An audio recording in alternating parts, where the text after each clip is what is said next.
Hello, everyone, and welcome into Debate Night. I'm Hunter, joined by Silas and Brodie in studio. We're in the Grip Lock studio. Feels good to be back. So it's a little bit of a different vibe here. We're using the same color light as Grip Lock as well. But No, we're not, dude. Well, we No, can't go to purple because purple flashes. We can go to green. We'll be green. That's a banter color, but that's fine. There's no orange? Anything except for red, green, or blue flashes. Let's try it. Yep, it's flashing. Yep, not to our eyes, to the camera. Oh, interesting. So we got to go. Well, let's go green. That's like a purple. That's definitely blue. That's definitely the blue. That's purple. That's purple. That's purple. We can do purple. Let's got a flash. It Let's go green. flickering. Let's go green. Yep. We're green. Once you We'll go go green, green. you never go green. Debate night. We had the Pro Tour Championship just went down. We got to get you a recap a little bit on what. $2,500. Yeah. And you played around. I showed up for one round, won $2,500. Now, if I literally knew that was the case and I just showed up the day of, it would have not been that big of a deal. But like being there the week to like practice and all that stuff. And then you play one round and yeah, it kind of sucked. you're out of there. Definitely would have liked to stay longer, but I guess that could be a play. Just be like, hey, I'm like YOLO. like someone like if I'm someone who's Playing like blind. if I'm someone who like just made the cut and I'm like, you know, this course doesn't play to my strengths. I'm an open player. I'm gonna just pay for one hotel night. Get my $2,500. Yeah. Like to maximize it. Financially, yeah. Yeah. Like The just show up, get it, go. I don't think you make any for the plan. No, the plan is just to, well, you make $2,500 if you get out. Yeah. You get first or The second. question that we had is, does the play-in also have to pay a high registration fee? I was fascinated there was a registration fee because there's guaranteed money. That's also interesting. So why not? There shouldn't be one. Why not have no registration fee unless? There has to be like a back-end financial reason for that to happen. That's the only thing I can think of. Maybe it's just to raise the purse. Like they need to have. Yeah, I'm not sure. Who knows? Because if it's like let's just call it $300 and there's 10 people paying $300, that's $3,000. But I have a lot of questions. Yeah. The purse. I have a lot of questions. All right. I don't know if you have. Do you have any questions? Do you have any topics? I was going to ask how your round went, but if we can go straight to questions. We can go through my round real quick. It was the classic Nevin round of where I didn't feel like I was playing terrible, but you just couldn't get anything going. I couldn't get far enough off the fairway, and it's just one of those rounds too where everyone's going to have tree kicks. If you watch coverage, everyone hit trees. If you are having a great round, you're going to obviously hit less trees, and the trees you're hitting are further down the fairway. It just happened to be one of those where like the thing I was very happy with was I never like shanked shots and hit a tree really quick off the fairway. And so it was just one of those where my scrambling wasn't that great, as good as it should have been, and my putting really let me down. So like those two killed me essentially at a chance of moving on, but I would have had to shoot, I think 6 under for my round to move on, which I think was one of the higher rounds, because I think 5 under got you through the next round, and then I think semifinals might have been like 7, Something crazy, 6, but regardless, this is a course that, if you look at other people that played multiple rounds out there, you have people that were shooting. I mean, you look at Bradley Williams, he shot 7 or 8 under. Next round, shot even or 1 over. And then you look at someone like Paul McBeth, he shot 7 under. Next round, he shot 1 over. So a course like that, over 4 rounds, a tournament out there would have been really, really interesting because of you would have so much variation. Yeah, there was definitely. I mean, Niklas was a good one too. Like he went 5 under last round even, right? Where it's like, oh man, Mr. Consistent. It looks like he might just go all the way. Yeah. And then he had his one poor round and was shot even. So it's tough when you're not playing incredibly well out there to shoot well, which makes the course, I think, exciting if you're looking for that chaos. But I know you guys on Grip Lock talked a little bit about the coverage aspect of having a course there.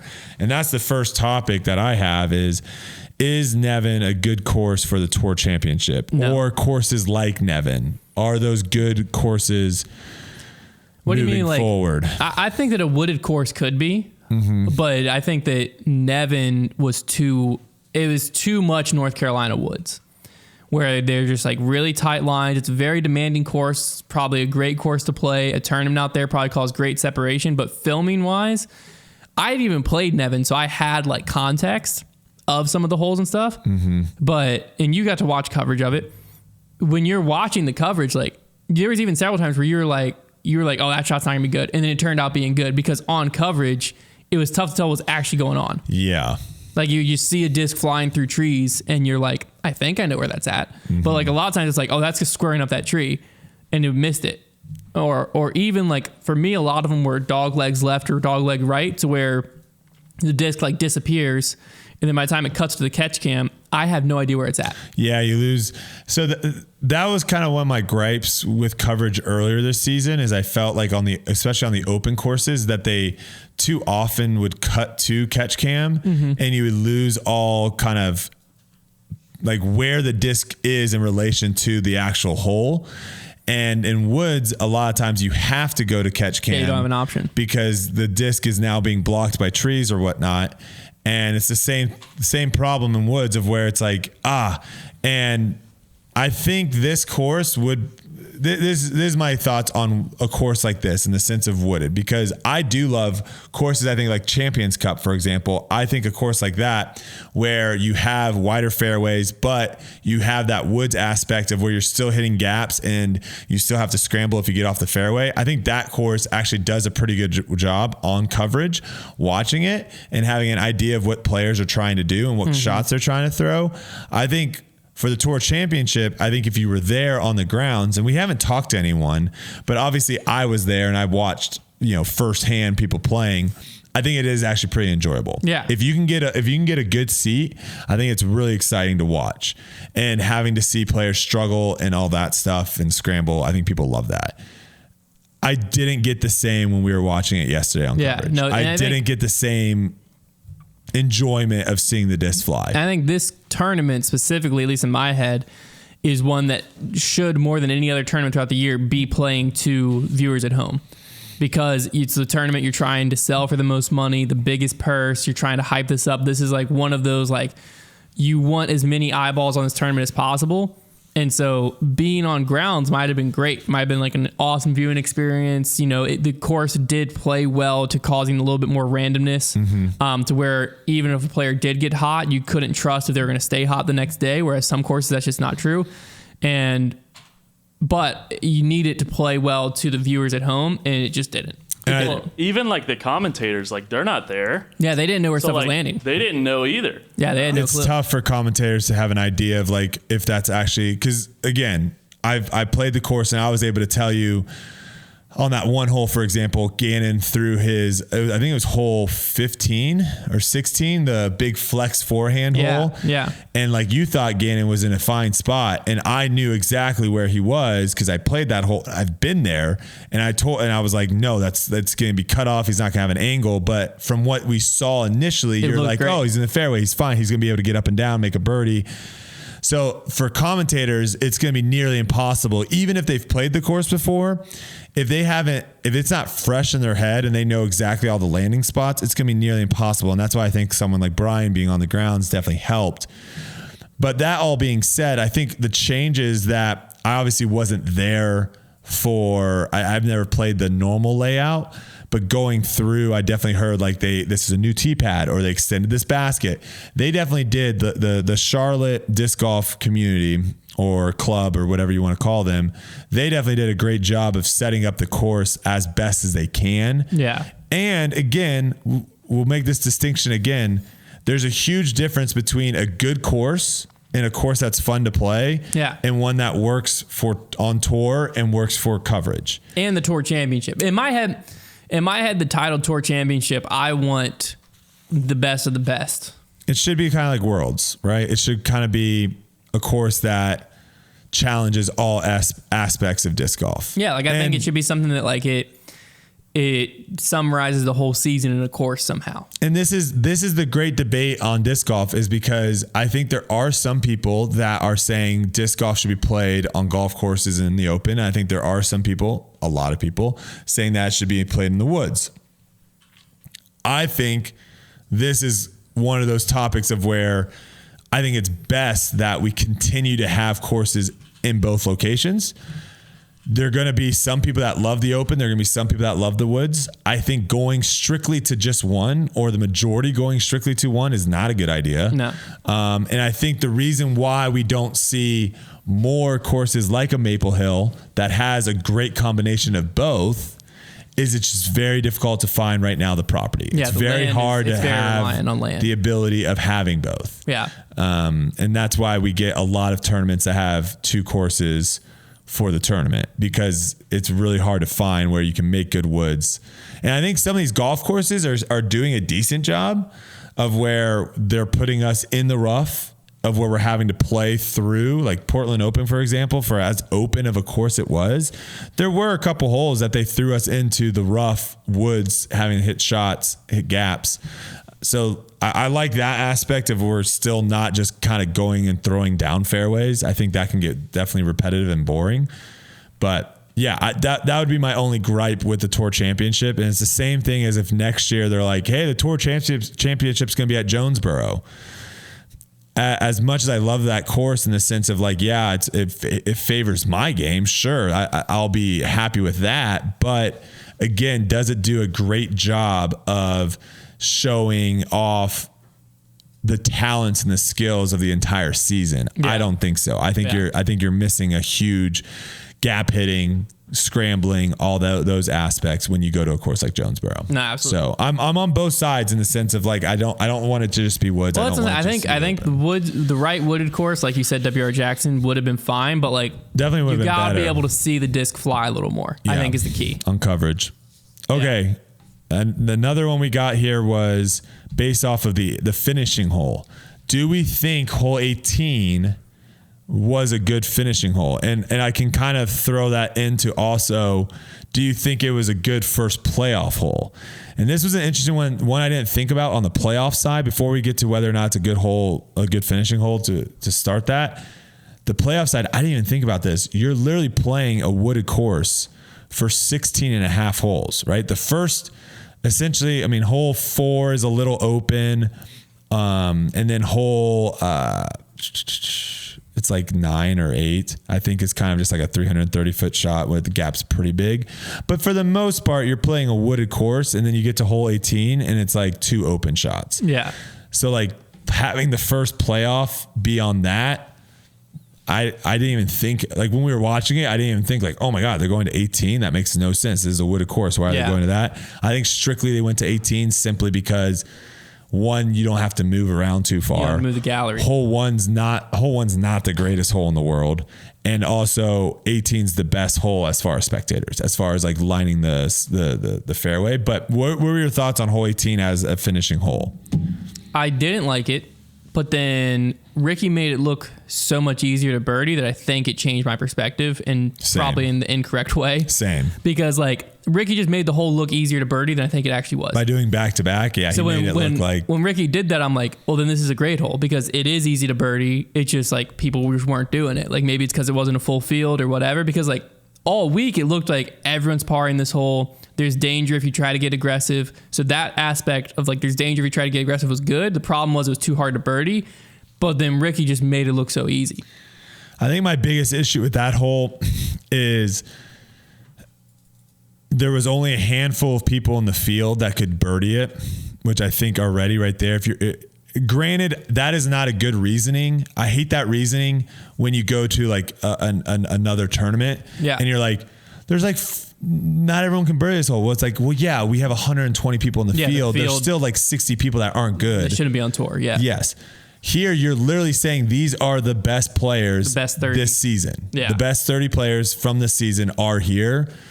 Having a hole where like only a handful of people can birdie, I don't know if that's a good thing. Yeah. And that hole... Having a hole is fine, but having to be the finishing hole. I don't even know if having a hole is that good.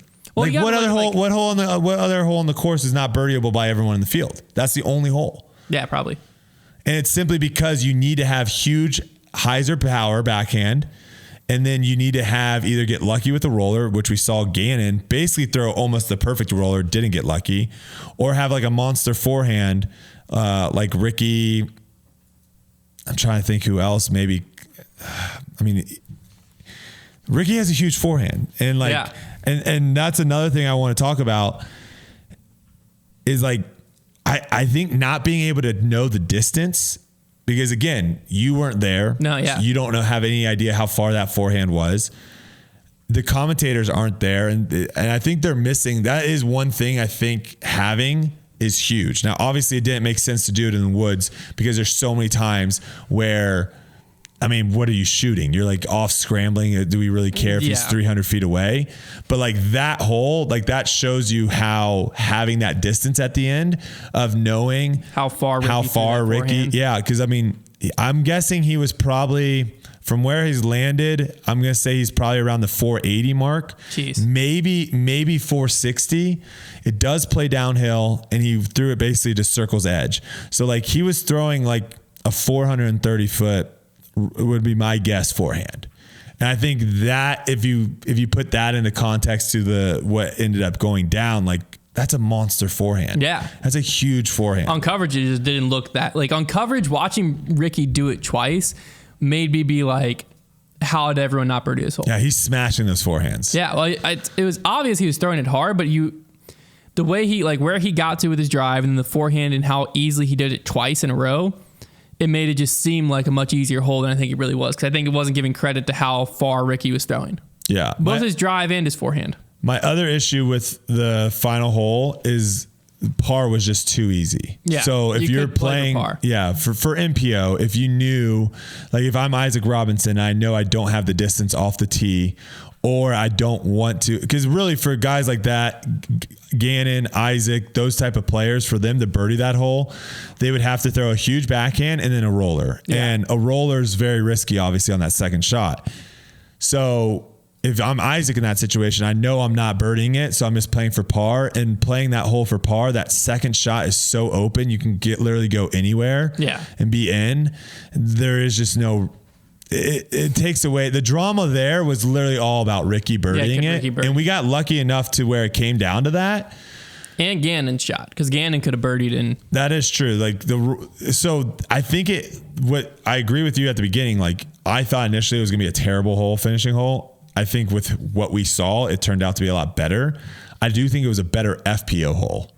Because they're playing it as a 5, and that was definitely their landing zone off the tee was way trickier than what we were dealing with.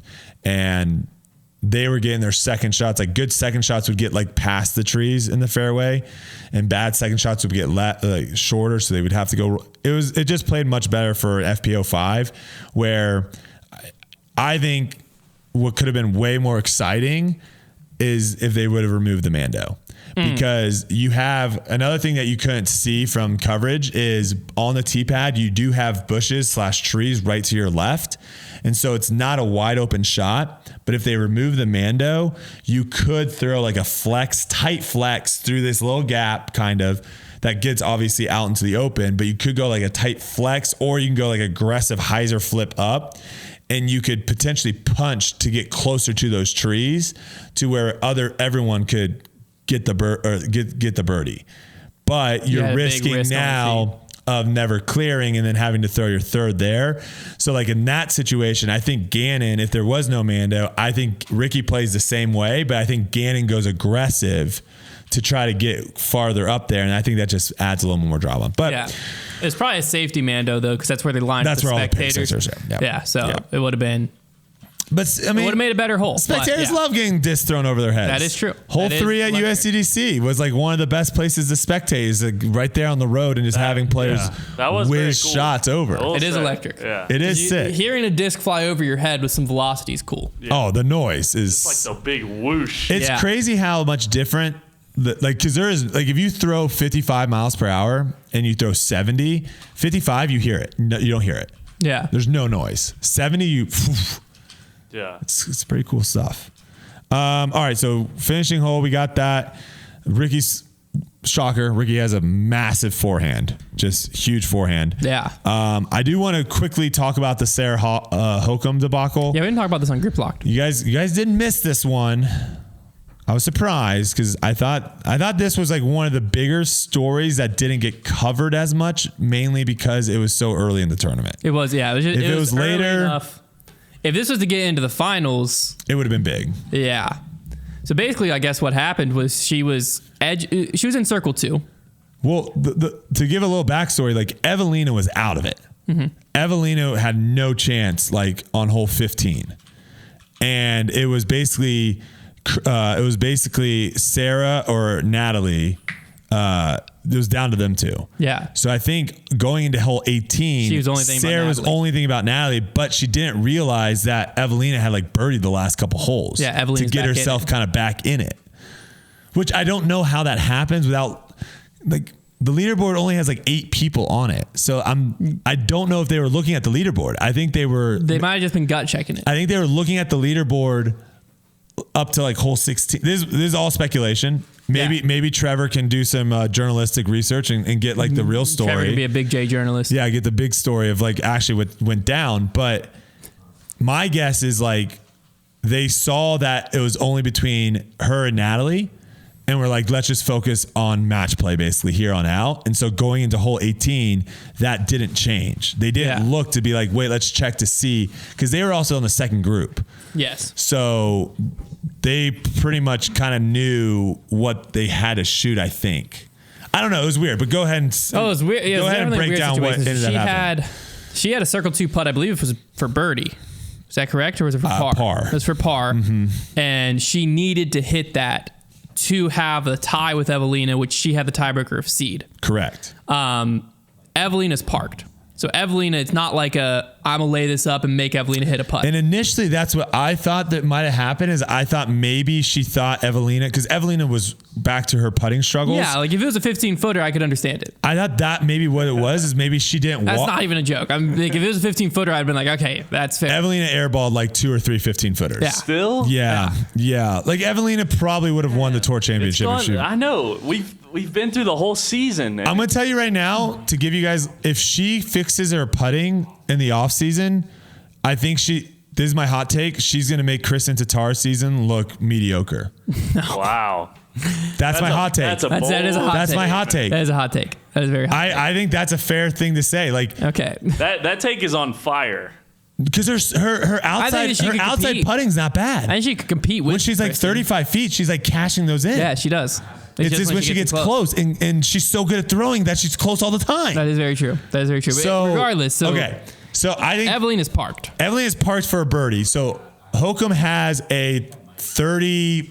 She's just outside circle 2. 38 or just footer. outside circle 1. 38 footer. A makeable putt by all means. Yes. And she has to make it to get in. Correct. She makes it, she's in. She misses it, she's out, and she laid it up. Yeah. And I think she fist bumped after. I think that's the only way I knew it was a layup, because again, I've had plenty of putts myself that I was trying to make, and people are like, good layup. And like, not sarcastically, yeah. Seriously. Yeah. So the only way I knew it wasn't one of those situations is she literally fist pumped her caddy afterwards. Like, we did it. We got it. Congrats. We got it locked in. And she lost. She was knocked out. Evelina was in. Yeah. And I really wish they would have gotten, see, this is where we're speculating because we don't have any information. I really wish they would have gotten an interview with her. Well, I think one or two things happened. Because I wanted to know what happened. Either she didn't know that Evelina was in it, or she thought Evelina had thrown one more shot than she did. Yeah, maybe. But again, it's like we have UDisc, so that's where it's like. Was UDisc wrong? I would love to know that. Is it a USDGC last year, Paul and Kyle, where UDisc is wrong? I'll say it could have been a scenario that Sarah Hokom thought Evelina's parked for par. I just need to lay this up. That would be fascinating. We need to talk to Sarah about that. That would be fascinating. Because it could have been a scenario like that, to where she was watching Evelina and did exactly what she should have done, and then it was like, oh shoot, Evelina actually birdied. Or even worse, it was one where which I don't think is the case, because I think we would have caught that, but it was one where UDisc had Evelina one shot worse. I will say earlier in the round, like they put her down as a bogey. I was looking at the score. At this point, I don't think I saw it on coverage. Did she shoot up potentially? Well, no, I don't think I was. I wasn't watching coverage till after you texted me, because I was looking at the score at this moment, and I do remember thinking after it was done, how did Evelina beat her? I remember having a split second before you text me thinking that didn't make sense. So they might have gone in and been like, oh, Evelina, you birdied 17. We thought you got a par. And then I remember, boom, she just I don't jumps know the what, stroke. I didn't pay attention to like what exactly, I just remember having that thought of like, it didn't make sense when I looked at the score. Because I too, now that we're saying that, I was looking at just the score and I remember thinking Sarah was in like it was a lock. Wow. But I don't remember why. We got to get the full story. now. So I wasn't paying attention to the score. But it's a volunteer. Yeah. It's just a volunteer, Silas. And so that you can't get upset by the volunteer. It's not the official score until it's over. Because like, you would have to know, like, it's your responsibility as a player if me and you are going to the final hole and I know I have a stroke on you to watch you throw and be like, this is your putt for birdie. Yeah. Now there is an official PDGA, but again, like all these things, like the way that we're doing scores right now, It's very unfortunate if that's what happened. If that's what happened. I remember having an inkling of like I was confused for a second. Man, that's looking at the score. Score. Then all right, score was messed up. Last thing I have, obviously Kristen Tatar. We can quickly. Kristen won. Ricky won. Both broke the record for most cash in We'll season. get to that in a second. Oh, okay. No really surprise there from either one. Like it wasn't like the only surprise for me was that the people who should have won did win. Oh, okay. Which with this format that surprises me. I don't know if Ricky was. I don't know if he was. Because like previously we've seen like Nathan Queen win, true. Missy Gannon win. I don't think Ricky would have Haley been. King I don't win. think Ricky would have been the favorite coming into this. I wouldn't have said because of course. Yeah, exactly. Especially every time he played hole one, it was like guaranteed he's going to OB. That's why I think he knew he had a birdie 18 because he did not want to go to hole one. Yeah. That was the next playoff hole. Yeah, hole one, Isaac Robinson wins. Isaac Robinson wins. I don't think that would have been a shocker. He missed a couple putts. He missed a lot of putts. 3 putts. He missed several putts that he would not normally He missed 3 putts that he normally makes. But he also hit a couple putts that he just... But that's Isaac, though. He's like one of the best putters in the world. He might be the best putter in the world. According to the DGA commercial, Andrew Marweed is. Yes, that is true. Well, yes. That's probably, it's got to be. Facts can be... Marweed? Yep. Marweed. Marweed did not play in DDO, though, so take that into account. Yeah, so I think the two wins by them weren't shocking at all. No. I don't think anyone on the MPO side was really shocking at their performances. It was pretty. I mean, I thought Coling was going to make it one more round. He was one stroke off. He was close. Wow. Yeah, he was very close. What was the condition difference between the play-in day and the first round? The only difference was it just the tee pads weren't slick. The only difference was the tee pads were a little slicker, but like our round, the tee pads were still pretty slick on some holes. Because I thought it was fascinating. Like the tee pads didn't get good until the tee pads didn't get really that great until like they were perfect and moving forward after. Round one. Was my round 1-1? Yeah. Because my round, there was like 3 tees that I remember being like, this is not great. What's the ideal surface for a tee pad, in your opinion? I like brushed concrete. You know what I was thinking? Tennis. Tennis courts. I've heard that before. The asphalt, whatever they use on tennis courts, when it rains on tennis courts, it like absorbs the water really well. It has to rain a whole lot on a tennis court to actually have puddles. Yeah. And when it rains on tennis courts, it absorbs it really well. And you can still kind of dark horse run around and not like they play when it's raining, they play for a while on tennis before they shut it down.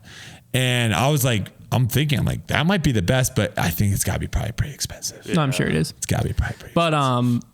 I just thought it was fascinating. The scores, even the Coling shot, like the play-in scores, like +1 and -1 got in. Look at the players. The players that were there were not the wooded golfers. But the only wooded golfers from that play-in group were Jeremy Coling, and he just had an off day. Yeah. And then Andrew Presnell. But this course was super heavy to like the turnover backhand game, which I don't know if that is his ideal, because he doesn't ideally, you look at someone like Isaac Robinson, right? Isaac, we saw him throw maybe 1 or 2 forehands the entire round, so you can get through the course pretty well with a backhand. But his backhand dominance is the hyzer flip. Yeah. He's absolutely disgusting at it. Yeah, I'm surprised Dickerson didn't get up there. Wooded golfer. Dickerson, like he might have been a little surprised at not doing as well as he did. Not with the season, but it's also one round. Like that's what I was saying. It's the chaos. The chaos on this is like it's one round. Some people are going to go out and have a hot round. Some people aren't. So let's talk about this though, real quick. Okay. Another one. Do we feel like the advantage, because right now, if you get an advantage for placing well throughout the year, right? You get an advantage for. Alexa, stop. You get an advantage for sorry about that. That was the first time I ever heard that live. I've heard that over the mics once or twice, but that was the first time I ever heard it in person. So you obviously get an advantage. The biggest advantage of all is just like not having to get through, right? That's having buys. That is the biggest advantage, for sure. I mean, on paper, it's the mass. No, it isn't. If you're a play-in person, you have no guaranteed money. No, yeah, play-in's and you have to win multiple rounds. But play-in, you're not in the tour championship yet. Sure. Okay. Let's say my round. There is a massive advantage for having a good season, which there should be. Yeah. Of where you literally only have to play one good round, and then if you play one good round, you have to beat 3 people. Yes. Yeah. That's a massive advantage. It just historically hasn't worked out. Sure, but there also hasn't been that many like years of looking back on this to really have an idea of what facts are showing. The format's got better. What did it used to be? You had to win your card to get off your card. That's terrible. That's terrible. That was far enough back. Because what if you play with someone that just shreds and you shoot 9 under, and then someone else gets? That was a problem. That's terrible. Because then there was 2 wild cards that got in, but that was the previous problem. Was like you were on your card, and it was like based on seeding. I don't like that. Yeah, no, it sucked. Yeah. Yeah. My whole point. My whole point is the advantage. What's a better format? No. Stroke advantage. We'll get to that in a second.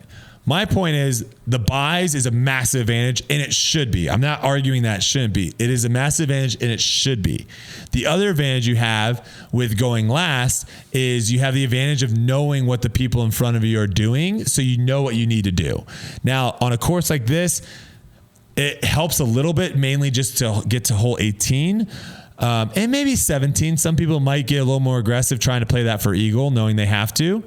But I could totally see that helping way more in the future on certain courses of knowing like, oh, I just have to par out. And so you play the safer plays, whatever, coming in.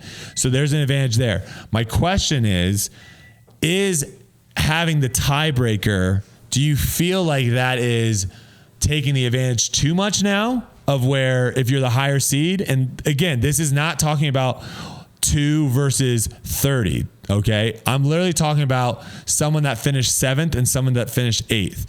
There wasn't that big of a difference between the two. And really, if you finish 7th and 8th, there really isn't an advantage between the two as of right now, right? You both get your buys to semis. Yeah. And you're both going to be on the same card. So there really isn't any advantage. The only advantage from being 7th versus 8th right now is if you both shoot the same score, 7th goes in. Do you like that? Or would you like to see would you like to see a playoff? I don't mind it in this format just because the 7th to 8th example you just used, like that's probably the negative side.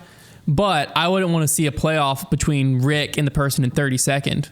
When Rick dominated all season, if they shot the same. Because, like, Rick beat up on him all year. Mm-hmm. So, like... He should get that advantage. Ricky should have that advantage. Because, like, going into the round... he already has the advantage. So you're saying... is it really? Because, like, when you tee off that round, everything's reset. That's true. So there is no advantage anymore. The only advantage would be he would be teeing last. Yeah. So he kind of has an idea. So he has a small advantage. But then you have the tied round, so you both play the exact same. Mm-hmm. I would want Rick to have the advantage of like he had a great season, he's the one moving on. Mm-hmm. Versus you got to go play this guy again on 18 or whatever. Yeah. That's with this format. Because, it also eliminates like 1 to 2, it's brutal, but at the same time, Ricky had a better season than Paul in second. It also eliminates the playoff every single time. Because you're probably going to get playoff for the most part, for most of the rounds. So I don't mind it. I don't like the format as a whole. I think there could be better formats. Let's talk about that. Let's talk about the format as a whole. I think if you're going strictly off of chaos and like March Madness, right? Because again, March Madness, my argument with March Madness is if you are looking for the best team and wanting to crown them national champions, March Madness is probably not the best format to do that. No. But as far as an entertainment side, it is one of the best sporting events in the world. Does that translate to disc golf? Does the way that the format currently is set, I'm gonna say no. Does that create more chaos? Well, it creates more chaos, but does it create more entertainment than a stroke advantage coming in? Entertainment, chaos, yes. You think it does do more entertainment too? I think it creates more entertainment because it's chaotic. People like seeing what it is. But the difference between March Madness and this is everyone all seasons playing each other. Mm-hmm. March Madness, you have a Davidson that did not play Kentucky, Duke, Wisconsin, whoever else was there. So they went out of their conference playing no top schools, no top anything. You don't know how good Davidson is. That is true. So Davidson can come in as a 12, 13, 14 seed, or we've seen some 16 seeds upset 1 seeds, and they come in and it's head to head. And it's like, wow, this ball team's a lot better than a 12 seed. Mm-hmm. So like, yes, it's a Cinderella story, but it's because Davidson with Steph Curry played against a bunch of nobodies all year, bullied them, and no one knew how good Steph Curry was until you put him on the big stage in front of the lights. It's true. So that's where March Madness, I think, has to live that way because it's similar to like football. It needs to expand because when you have strength of schedule factored in, the Alabamas, the Auburns, it's like Michigans. There's some schools that are always going to have the bet. Like they could get. We still don't know how good some of these teams are. Like what was the team? UCF was that the team that claimed they were national champions like 2 years ago? Yes. And it's like how good were they actually? They went undefeated. They went undefeated, but they didn't have a super strong Cincinnati schedule. In the years past, same thing, and then because you'll have Alabama. Like Alabama just lost to Tennessee. I don't know if that's their only loss this season. It is. So they might still get into the playoffs. They could. They still hold they still hold their destiny. You take someone else, right, who's outside of the SEC, if they lose once, their playoff dreams are over. Period. Correct. And it's based on strength of schedule. Yeah. But that's where they have I see what you're saying of where we're playing. Everyone's playing. So it's more like the NFL. It'd be like if everyone was in the SEC. Yeah, it's more like the NFL in the sense that like there is enough teams that play each other that then play them, and then so you kind of have an idea of who's better than who. Yeah. Going into the playoffs, and it's the same thing as like. Going into the tour championship, you're not thinking like, oh, is Brodie better than Ricky? Yeah. Like, no, like you've had months of data that shows that Ricky is better than That to me is why I think the tour championship should go to a format that gives statistically someone in the top 5 or 6 is going to win pretty much every time. The tour championship because they've over the course of the season and especially with all this money on the line.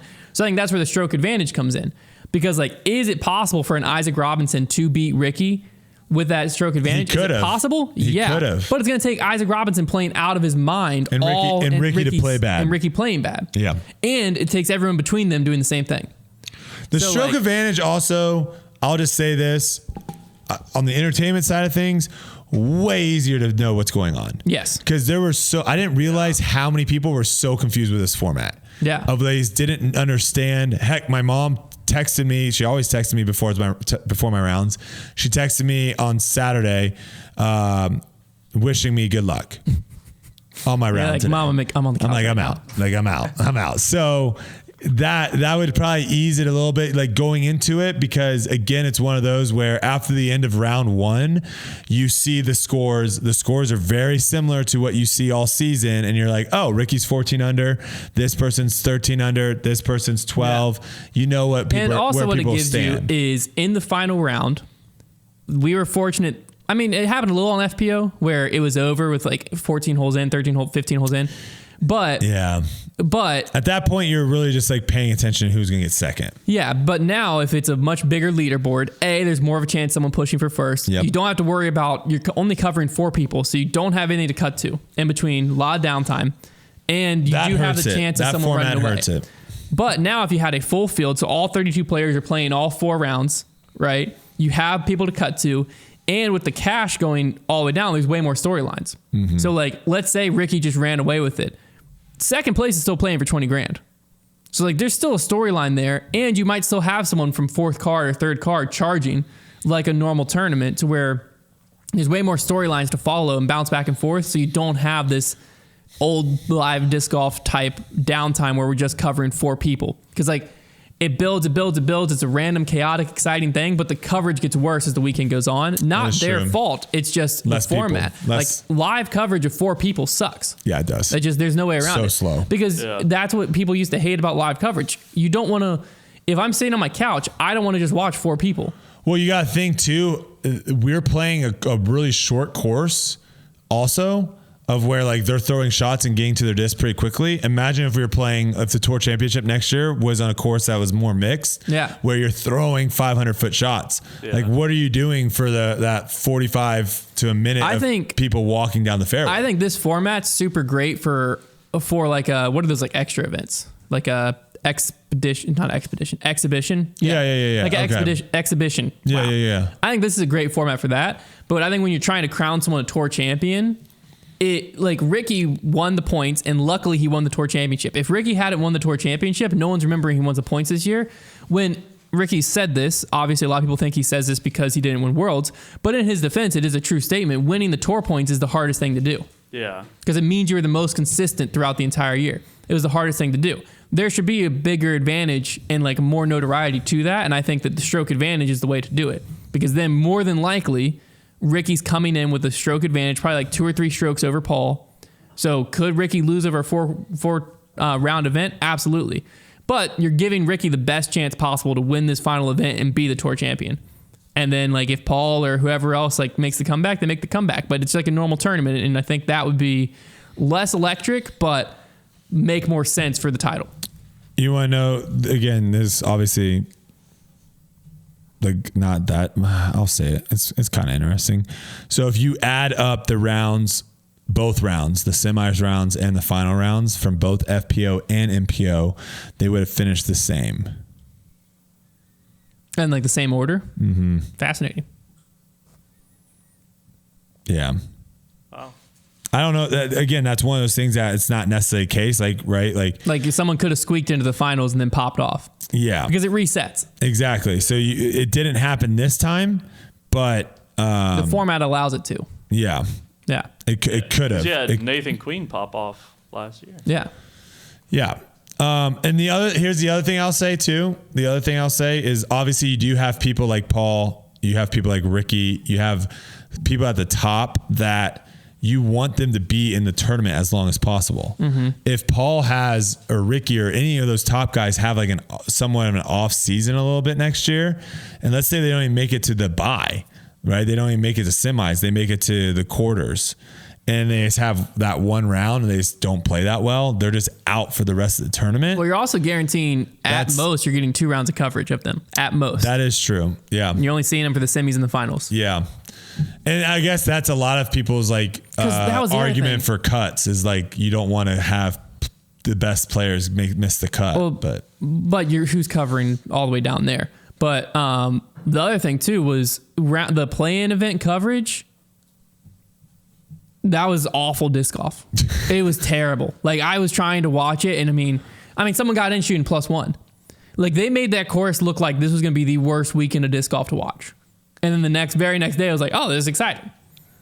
Like it was brutal. Like I saw posts on Facebook. They're like people who are like, "Why don't we cover the 5th card?" This is why.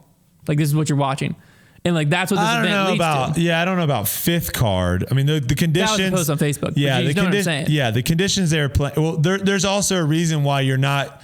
The 5th card, you're not seeing every one of their shots because they're not in contention, but yes, this is where I think live trumps, in this kind of argument, I think live trumps post, because in post, if someone's having a bad round, you're just stuck with seeing all their shots.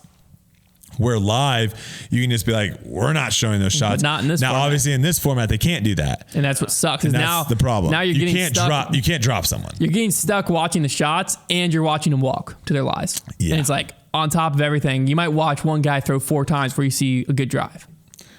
All right, let's talk about money. Brutal. Let's talk about money. Money.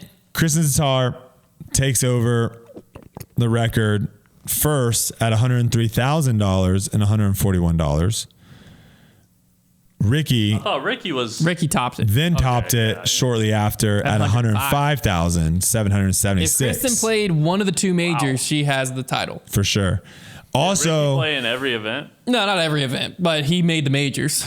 Gotcha. Also, He missed 2 majors. Okay. what do you guys think? Here's a good question. How much money do you think Kristen Tatar, because I'm not going to use the COVID year because the COVID year is like dark horse and it's like whatever. How much money do you think Kristen Tatar won in 2019? She won over $100,000 this year. 2019, just a couple seasons ago. 22,000. 22? I'll go 19. She won $10,000. Oh. Yeah. That was the year she won U.S. Women's too. Yep. Yeah. She was a major champion that year. Yep. She got second at Maple Hill that year too. She got 6th at Worlds that year. She got 5th at European Open that year. But like the payouts have gone way up for FPO, and also she just played in more FPO events this also year. She didn't finish off the podium this year. Yeah. She didn't really finish that bad in this. I mean, she has like a 6th and a 5th. And then But was she playing Pro Tours? That's what I'm saying. She's playing like Prodigy Pro Tour. She was playing stuff over in Europe. That's the big difference between coming. Like she was getting $200 for winning tournaments over there, where now she's coming over first. Yeah, that was in Europe. In Europe. But now she's come over here getting first. And if you go to a local B tier and you win $200 and you beat 4 people, it's like great. B tier and like A tier European. I guess it's not as big. FPO over in the States is massive, man. So like it's good to see. Yeah, they're taking lots and lots of money home. Lots and lots of money, both of them. Lots of money. And it's also cool to see, like, I think Missy, if she would have won this year, she would have broke her record. Mm-hmm.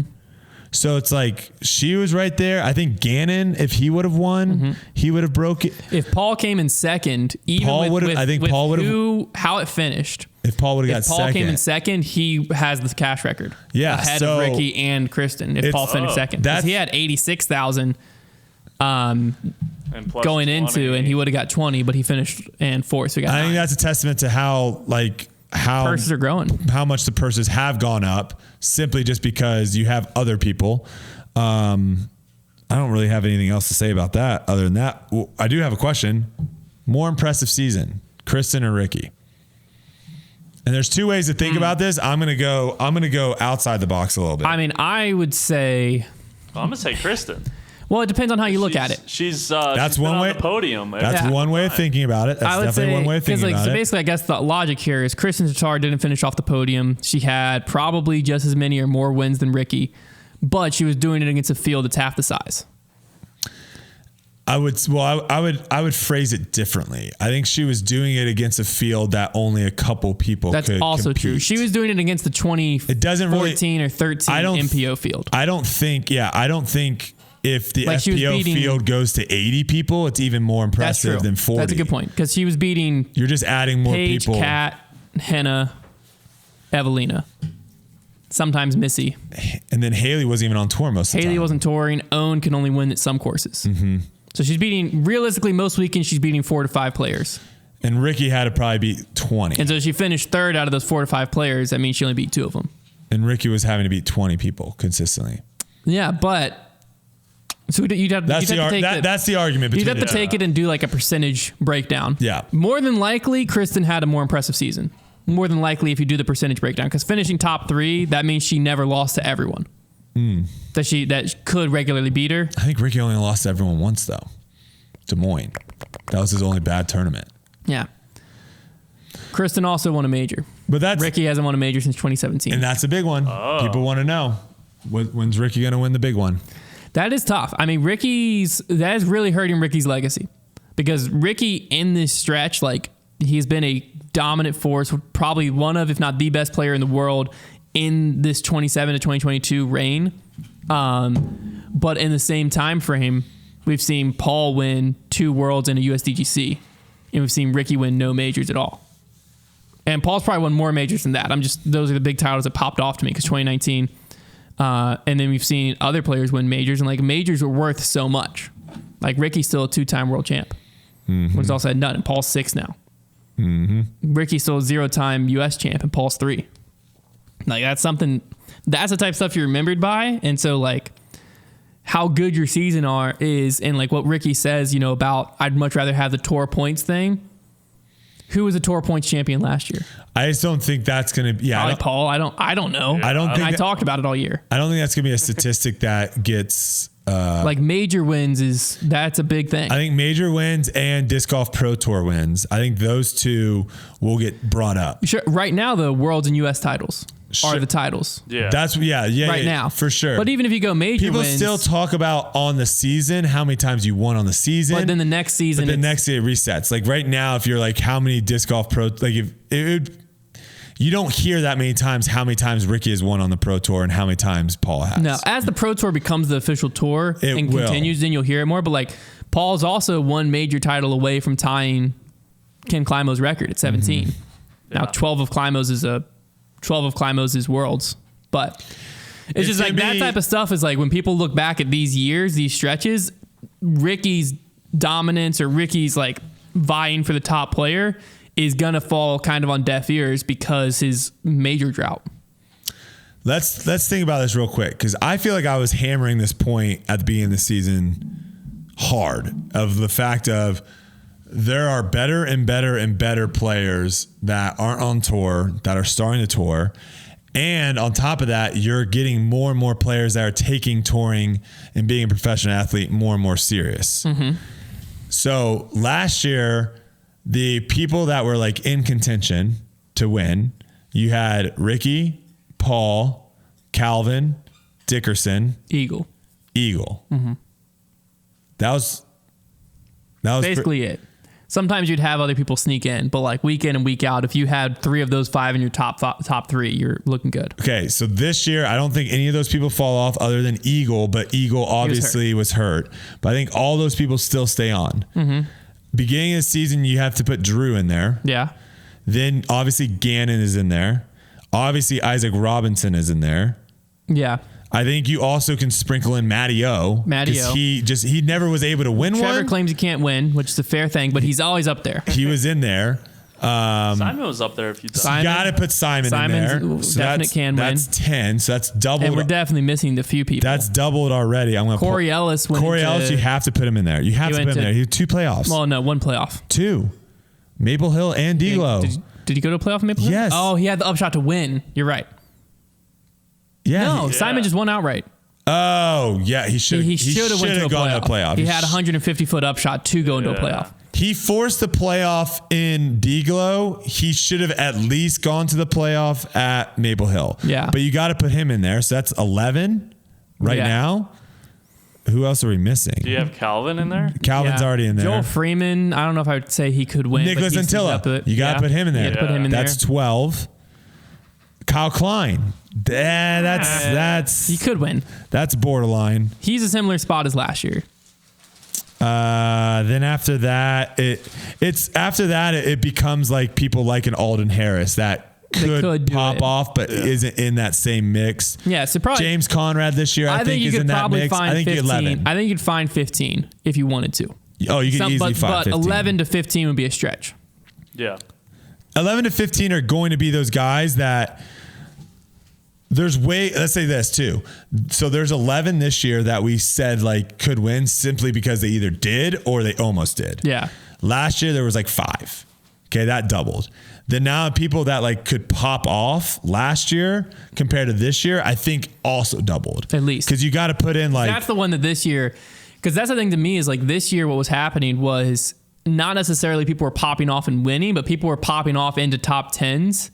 And that's why you saw players sometimes like a Paul fall to 51st at DDO. Ricky do a similar thing at Des Moines. You saw Simon go all over the place. He'd win 2 in a row and then he'd disappear. I'm sure there's other names on here, but let me just throw out a couple things real quick. These are UDIS world rankings, okay? And these are people that almost won this year. Okay. 73rd in the world, Luke Humphreys. Yeah, he started off the season hot. Okay. You got, I'm not counting Logan Harpool, 69 DDO. I'm not counting DDO just because the conditions were crazy. Jake Mon, 63rd, USEDC. Yeah. Well, did he really almost win? I mean, he was in contention up until 2 rounds. Yeah. Did he fall off that 3. much? Okay. Robert Burridge, 58. Yeah. In the world. What was his top thing? He went to a playoff Des Moines. with Simon. Aaron Gossett. Where's Aaron Gossett? Hold on. Tristan Tanner, 50th. Was in mix. Was winning worlds out of the B pool. Yes. And then you've got Chandler Kramer, 45th, European Open. Gavin Babcock, 44th, Champions Cup. And then you have... Good for Gavin. That's actually higher than I thought he was going to be. Aaron Gossage, 26. So, like, there are a bunch of people in here, too. Like, Garrett Gerthy, he can win any event. Andrew Marweed, he can win a lot of events on tour. I mean, we're not even talking about Nico wasn't even on tour. Like, he can win events. He's proven that. Yeah. Vino Makalov can win. Linus Carlson was in MVP. Hammies, Bradley Williams won. We didn't even put his name in there. Yeah. He's 20th. So... I was hammering this early in the season about how much the field's just so good. It's getting better and better. I'm going to hammer it even more because, again, this offseason, I think last year we saw a little bit with some of the big contracts coming out. People were getting hyped about that. This offseason, you not only have those big contracts in the back of your head of like, I'm going after that. You also have like, I can win 6 figures on tour essentially if I have a good season, right? Or like 80,000, whatever. This offseason, I think, will be the biggest jump. This isn't even a hot take. This will be the biggest jump in, it could be FPO too, but in MPO, I can say for MPO at least, just because the field is getting bigger and bigger, this will be the biggest jump in skill level I think you'll see between this year and next year. I could see it. I think you're going to see people that were kind of like, those people that were kind of like here and there. I think they might be more consistent. And then some of them, they're going to disappear. And then some might disappear, but then I also think there's going to be some people that we didn't even talk about at all this year absolutely. pop up. So like next year, it's going to be so much more. I think it's just going to keep getting more and more exciting. Yeah, Chandler Kramer was on no one's radar. I mean, maybe some local guys. And I still don't think that I think he has to develop a backhand before he can consistently win, but he at the right course can be there, obviously. He did it at the Sula Open and then European Open, and we're going back to those. Alden Harris, I think he's a player that 2 years ago. Very good. Even this year, I think he's still underrated. Isaac Robinson's a player a lot of people didn't know. He has his brother Ezra Robinson that's also very solid. Corey Ellis is a player that I knew of, and he had popped off a few times, but like he didn't tour fully before this year, so a lot of people weren't. That's what I'm saying. It's like there's so many players that are like, and then Eagle didn't even play this year. Eagle didn't even play this year, so he's popped in one European Open. Next year, gosh, it's going to be so exciting. Yeah, it's going to be so exciting. I've got only a couple more things. What are we doing on time? We're at it. So we're at it. Okay, these are the last 2 things. We've got Calvin re-upping his 5-year extension. Dang it, we didn't talk about that on Grip Locked. What the heck are we doing? No money or anything like that to talk about. But they did immediately come out with the Champion Toro with his name on it, which shows you like that Innova is like the classic. They set the standard. You win a world title, you get your name on a disc, and if you're Valerie Jenkins, that might not even happen. Sorry, I love Innova, but that was a little uncalled for. And now you have, it just says like 5-time Pro Tour champion on the Toro. So like it was obvious there was some negotiating going on to get him to stay.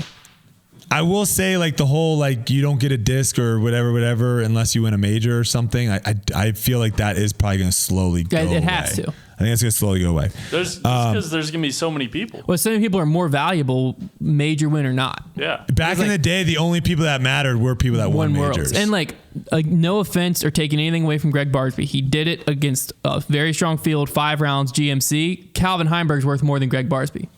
Name on a disc-wise. Well, this season, yeah. I mean, Calvin's one of the top. He's one of the top names in disc golf. And so, like, if you're looking, if I'm a viewer of disc golf this season, I got in during COVID. I'm watching disc golf.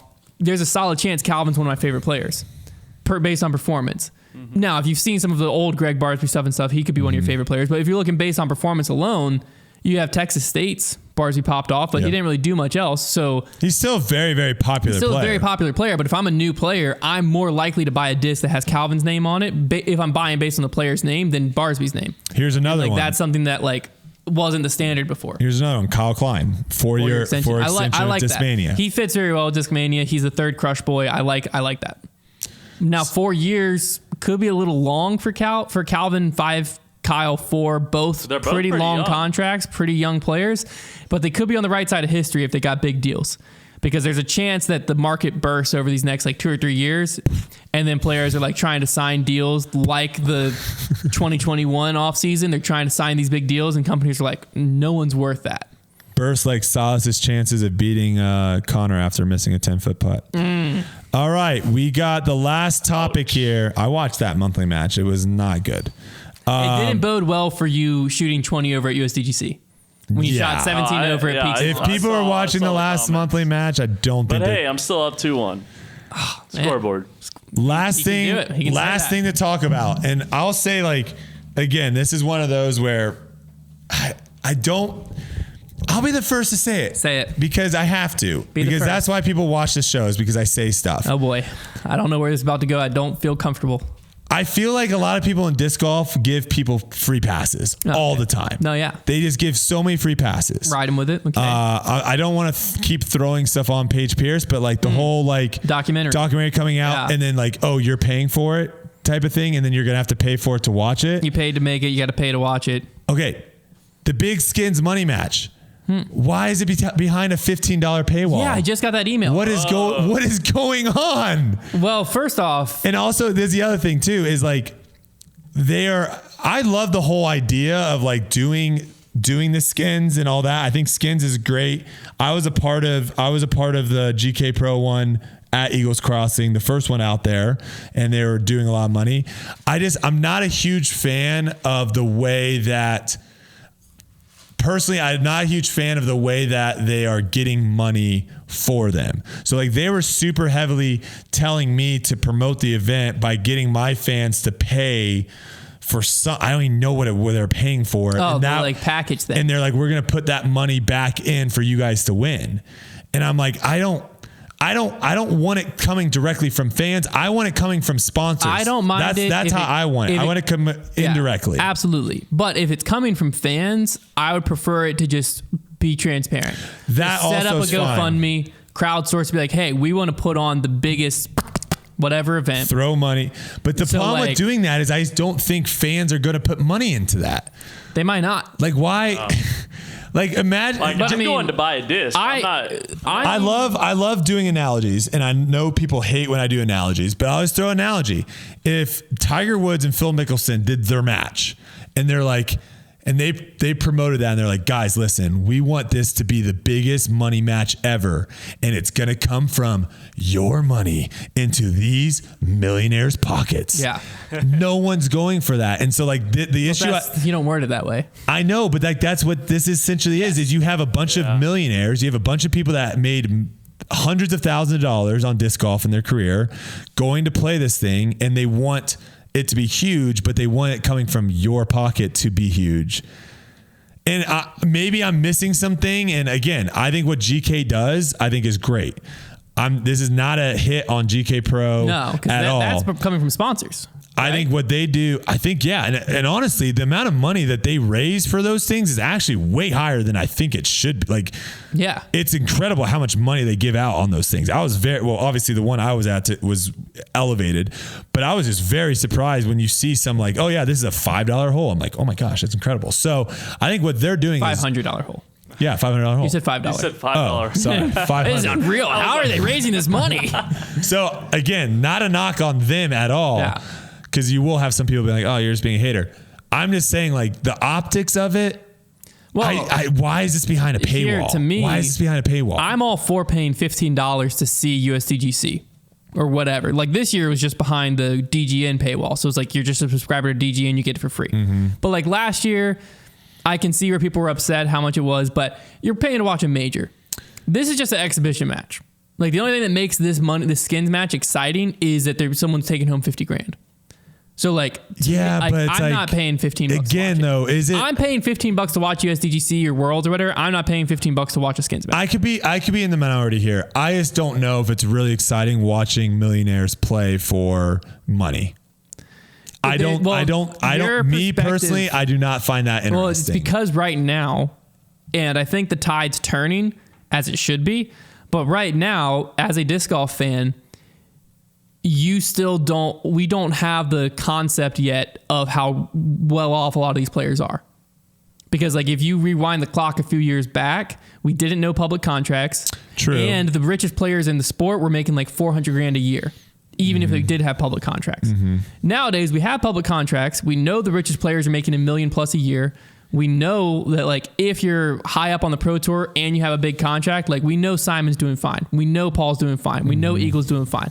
We know a lot of these players doing fine. Now the list is going to big money skins. There's several players on that list. Like if they won 50 grand, that'd be exciting. Oh, there's a lot of people. Yeah. There's tons of people, but the chances of them winning are very slim. Yes. I think. And like when Nathan Queen won the Pro Tour Championship last year, that was electric to see someone win 30. It was, yeah, but it wasn't just the money though either though. No, it was like, the that's title the thing for him. is like, yeah, they're fighting. And that's why you look at someone like Ricky winning $35,000. The grand scheme of things is not really life-changing money. No, but the Tour Championship But like title. how happy he was to win that.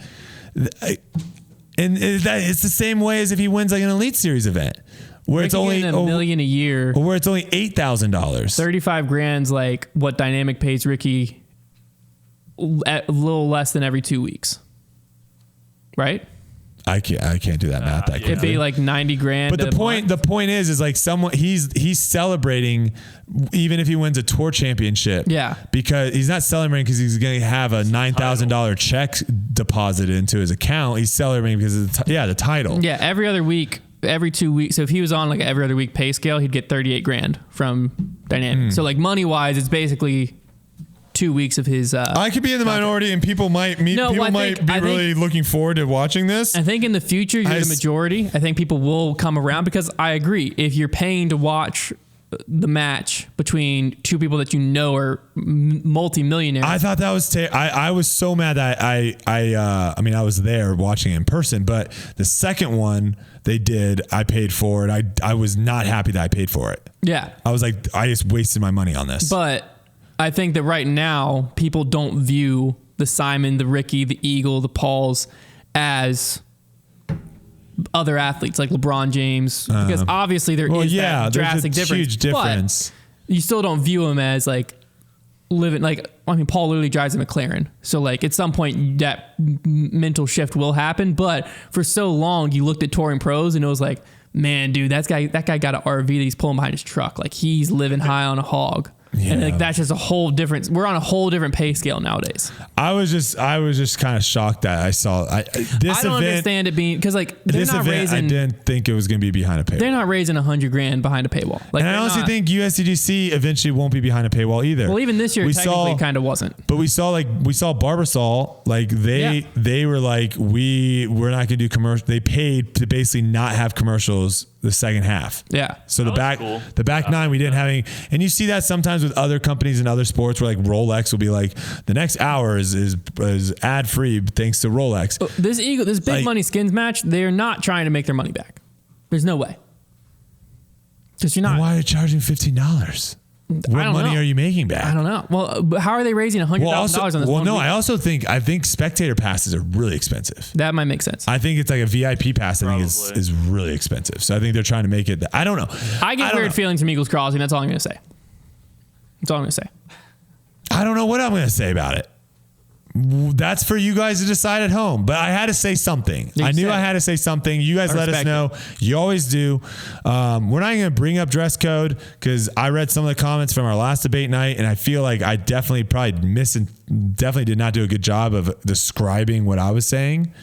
I will say everyone on tour that doesn't dress in golf attire, and some people that dress in golf attire can probably do stuff to like look better. There are people that wear golf attire that could wear stuff that fits a little bit better, maybe that matches a little bit better. I agree. I think all that stuff could happen. Do I think it's going to be a monumental change in disc golf? No. I guess that's my differing point. Boom. We're not getting back into it. That's the show.